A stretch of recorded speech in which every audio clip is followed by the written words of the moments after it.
You've always been worthy. There's never been a moment in God's heart or mind or in his life where he had to go and restore our unworthiness. The only thing that needed restoring was our life, so that we would never know what it was like to experience death, in our mind, so we can only know what it was like to live in his love, because it's the only thing we're thinking about. We've come to this place where we've been so deceived, where we have to earn our worth. But when you have a child, there's nothing that that child can do to become more worthy to be your child, no matter what decisions they make in their life. Somehow we've come to believe that God is like us instead of seeing us like God, that God does not get angry, or God is not disappointed, or God is codependent on what we do for him to determine how good he is to us. That's why we call him God. He's so above and beyond and far surpasses what we think love looks like from our earthly experience. And we have to come into the reality that love was not birthed from earth, nor from heaven.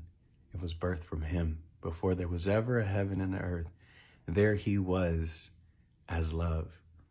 I pray that we would come back to the place where our hearts are returned back to the fullness of the worthiness that we never lost with him, that we don't have to earn, or we don't have to perform, or we don't have to try to sustain our own righteousness to say to the Father, God, I just want to show you how good I am to you, so you know how much I'll never leave you. And God's like, I was never depending on you to prove that to me. I came to prove to you that I would never leave you.